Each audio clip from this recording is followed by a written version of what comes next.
Welcome to Energy Stew. This is Peter Roth, your host. And I'd like to ask you, so who have you forgiven lately? Is it on your mind? You think you need to? Do people deserve it? What is that about? So we have a lot to talk about forgiveness. And to help us do that is an author who's back on the show. She has a great book called 7 Lessons for Living from the Dying, How to Nurture What Really Matters, and including forgiveness. So welcome back to Energy Stew, Dr. Karen Wyatt. Thank you, Peter. I'm so happy to be back here talking to you again. Well, thank you.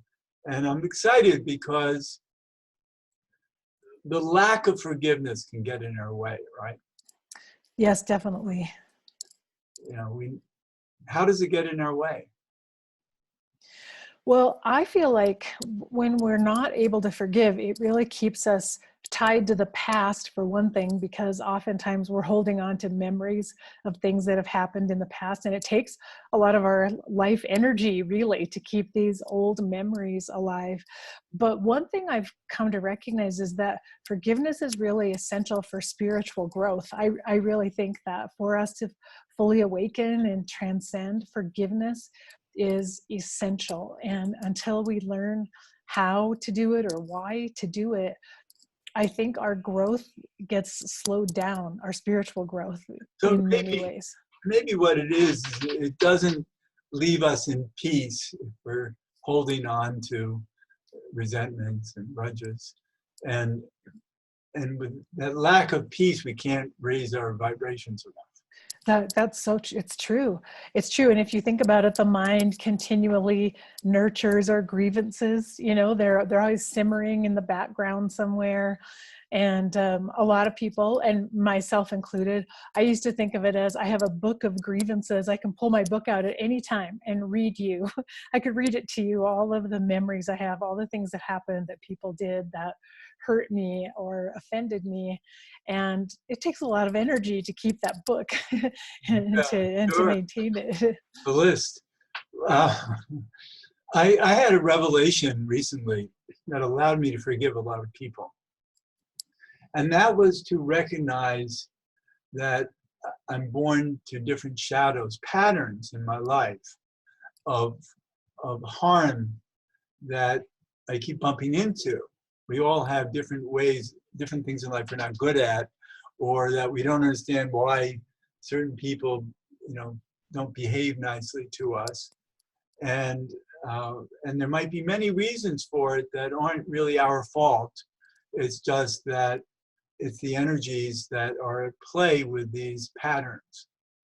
And so I learned that so many people were attracted to a certain pattern in me that they didn't like and would harm me for it. And it was nothing I could do anything about it. I always think I'm doing my best and friendly and all. But perhaps it's my personality, my type of the way I am, and people say, "Oh, that's not for me," and this guy, I don't like him. And once I saw that these people are actually serving this shadow pattern that my soul has been born with, that is there for my lessons, for me to grow from. And these people really, it was such a continuity of patterns among these people that I couldn't single out any particular reason to blame them other than they didn't know what they were doing. Because there were times I would say to people, do you know what you say you're my friend, do you know how you just harmed me? And oh my gosh, yes. And I don't know why. It's like, well, I know why. Your soul needed to support my soul growth and slam me. So, and then I would get apologies and things like that from people. But just to recognize that people are unconscious often about how they recognize you, what they see and like and not like in you, that they're not really in control And I love what you were saying about seeing the pattern in it, because I had a realization like that at one point too. If I looked back at various encounters and experiences I had, there was a similarity or a common thread that ran through everything. And suddenly I began to see, oh, that thread is me. That thread is inside of me. I'm being shown this over and over, like from different people, different situations, different perspectives, but I'm looking at the same issue over and over. And it's all to give me a chance to heal something inside of me, part of my own shadow or something, some part of me. or to learn forgiveness. Yeah, or exactly. Yeah. Right. And I was just thinking that one of the ways that people are offended by me is that I'm different. I'm an intuitive, I'm spiritual, and kind of out of the box in ways that a lot of people resent and respond to that. And so they can't help it. It's just their nature. Yeah, I think that's something I realized too, as on the spiritual journey, that sometimes we actually end up getting rejected for being our better selves. It's actually the highest part of ourselves that sometimes gets rejected by other people, and it's so painful. But I think it strengthens us in a way to realize I have to be me. I have to be who I am. Right. You're not going to change because of it. So now let's look on a larger scale of like racially, religious, all that there are large groups of people who hate each other. And how do we forgive that?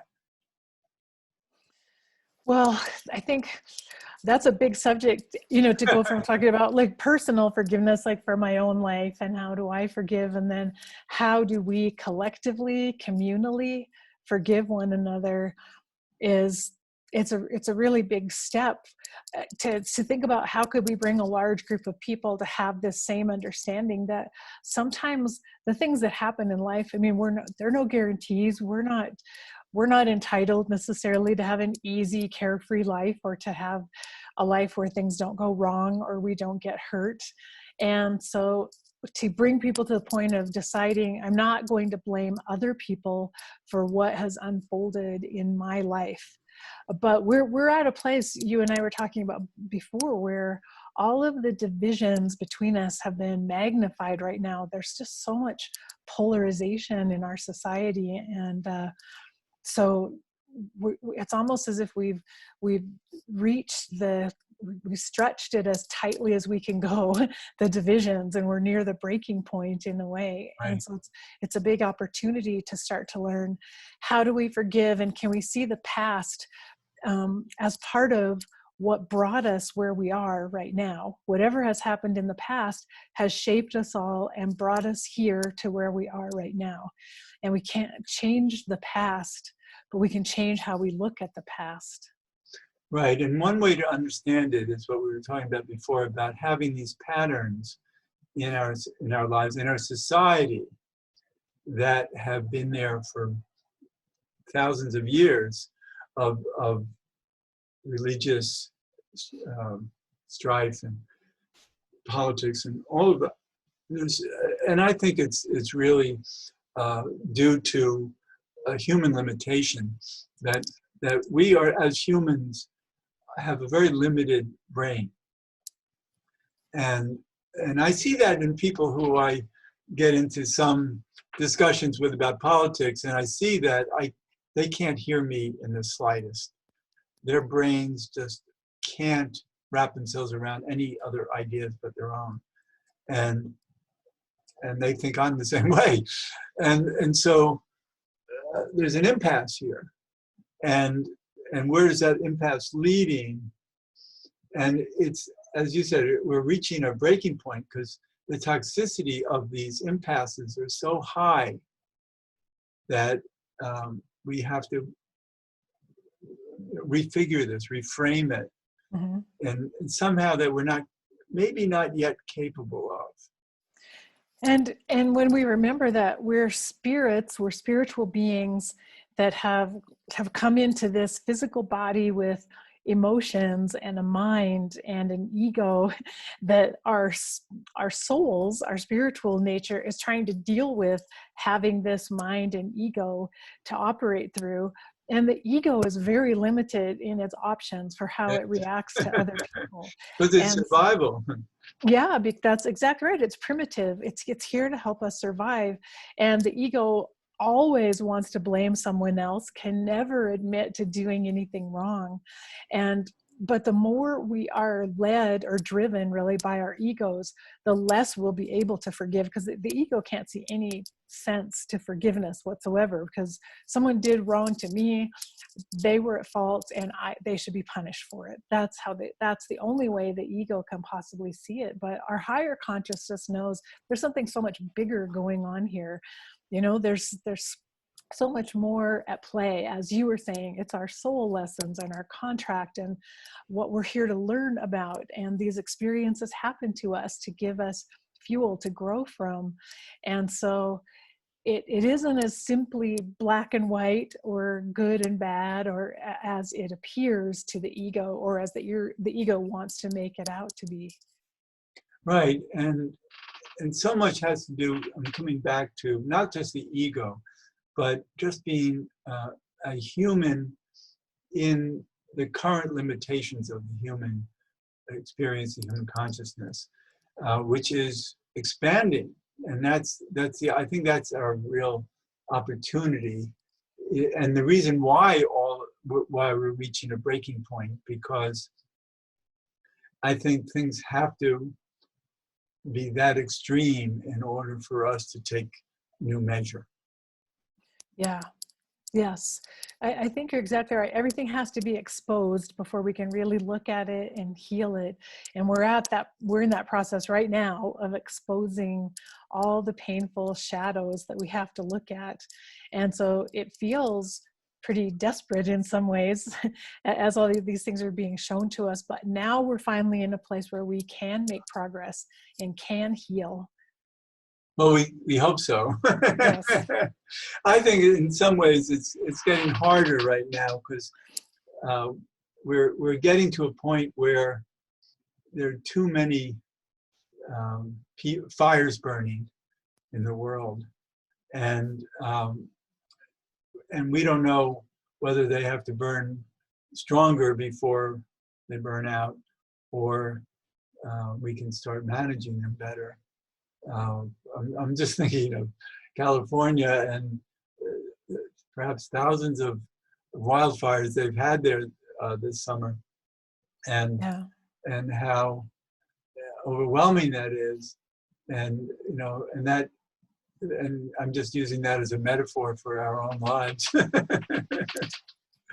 It really is. It's like literally everything's on fire around us. And we don't even have the resources to put out all the fires that are going on. So Right. we're having to figure out how do we navigate this time. But I think just for the people who are listening to us, it is an opportunity to hold the larger picture of human frailty. And I think even on a personal level, when we try to forgive individuals around us who have harmed us, and we have blame and resentment and all that, that we can't, it's very hard to forgive people at the level of third dimensional harm. Yes. Because for one thing, that our survival, our ego is saying, well, if I forgive these people, I'll have my guard will be down and they'll hurt me again. Exactly. And that's probably actually what the ego should think. I mean, that's probably how our egos should operate, because that's what they're here for. It's this survival mechanism and protection. If forgiveness means that somehow we don't stay cautious, or somehow we don't keep our distance from people who are dangerous to us or toxic to us, Right. And from the ego's perspective, it's understandable why the ego would want to be cautious about forgiveness. Sure. So, so we can't forgive people at the level of their ability to harm us again. Yes. And that could be anybody. and and so then how do we, let's say, forgive our enemies?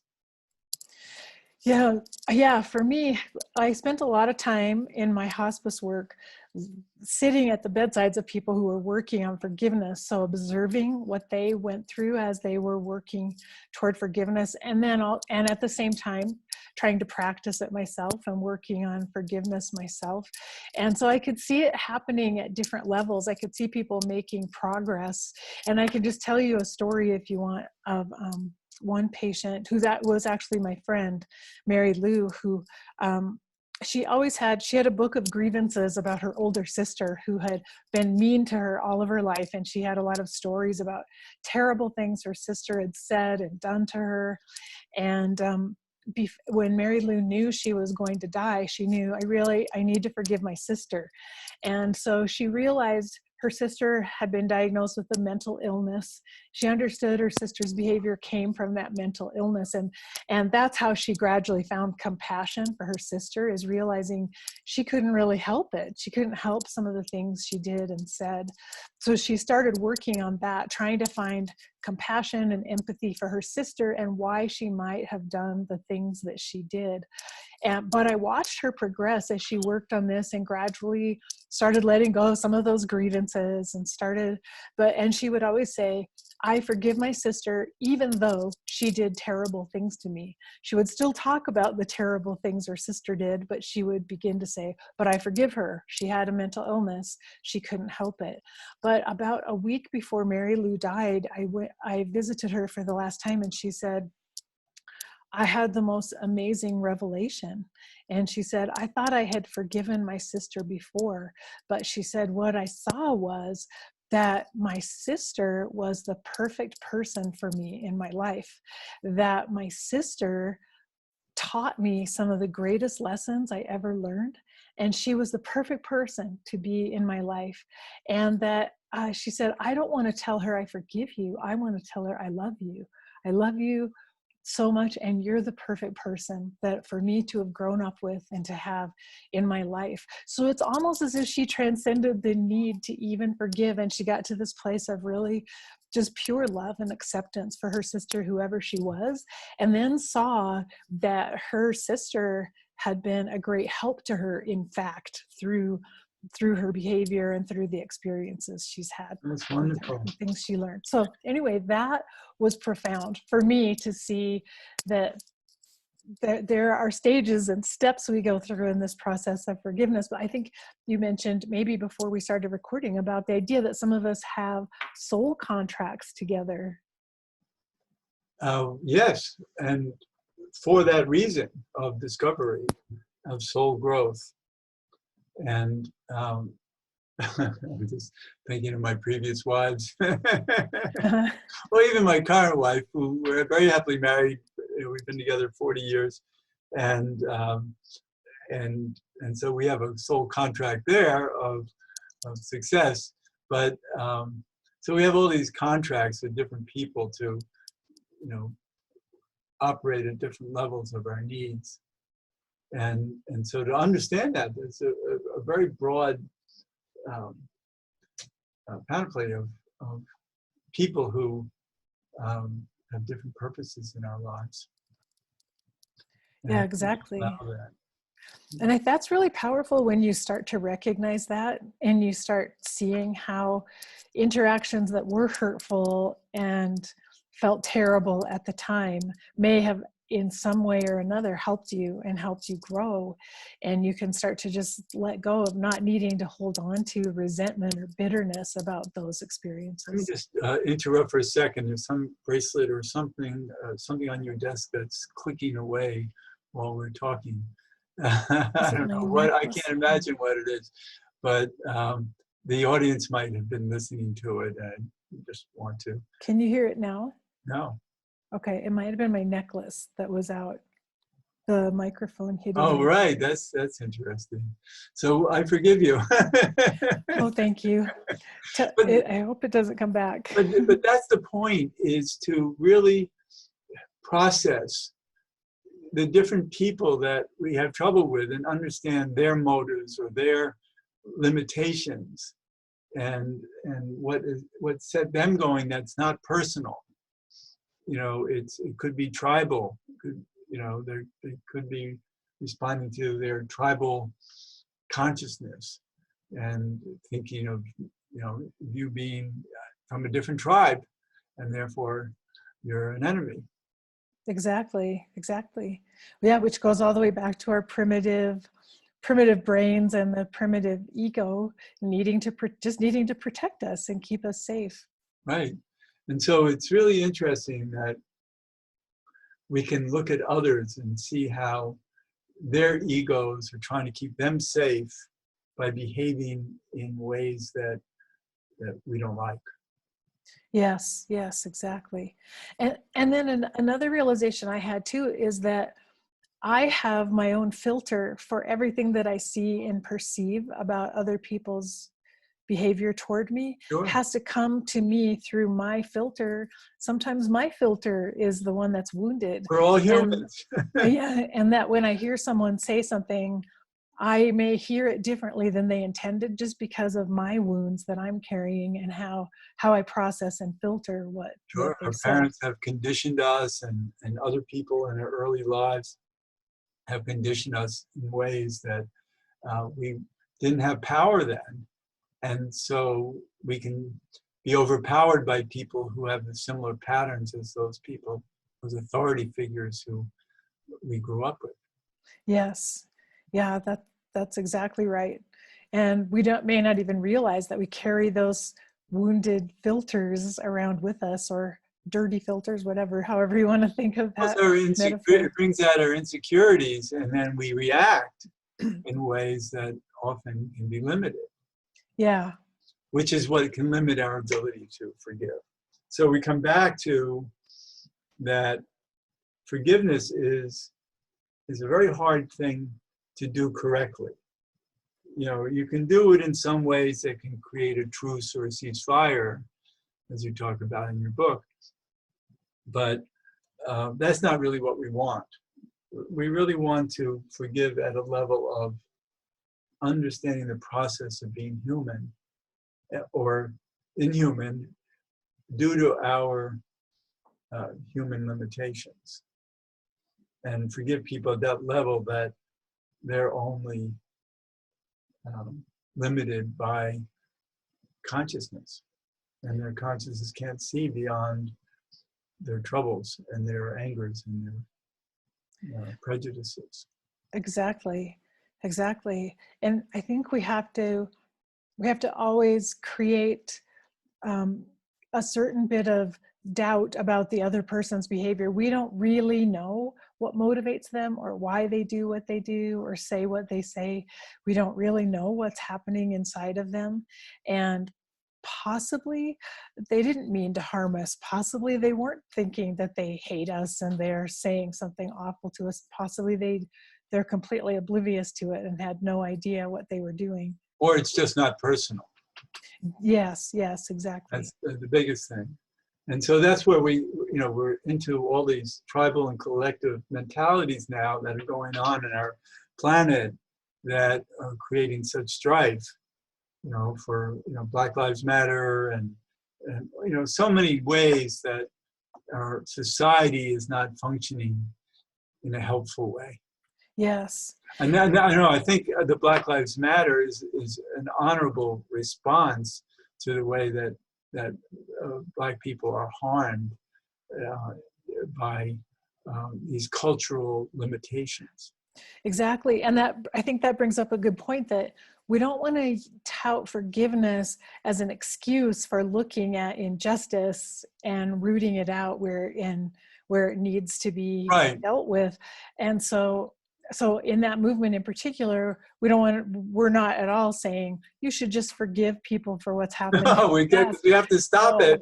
No, we're saying we need to change this behavior Right. at every level and wherever it exists, because it's been hurtful and harmful, and it's been hidden in the shadow. Right, but to see from that bigger vantage point of these cultural divides that we are beyond our individual consciousness, that people are just reacting because they're part of a culture that has become angry for some reason, one side and the other, and need to find some way of managing it better, and rooting out the people who can't be helped, and will create more and more pain. Yeah, that's very true. And recognizing some people are going to always operate from lower consciousness, and we can't necessarily move them along or change that for them, but we can make sure then that they're not people in positions of authority who have the means of harming other people. Right. So this has been a great show. We're really near the end of it. And, I think that we've really covered so much of understanding our need to see things from a higher perspective of patterns and soul growth and the evolution of our consciousness to comprehend things better and do a better job. Yes. It's all pretty fascinating when you Right. look at it and look at these opportunities we have to grow and learn. Right. So Dr. Karen Wyatt, the author of 7 Lessons for Living from the Dying. Is there a website? Yes, they can go to eoluniversity.com. That stands for End of Life University, eoluniversity.com. That's great. And thank you so much for being a guest on Energy Stew again. Thank you for having me back. Sure. And this is Peter Roth, your host of Energy Stew at prn.fm. I can be reached at peter@heartriver, HEART river.org. I'd love to hear from you, and thanks so much for listening.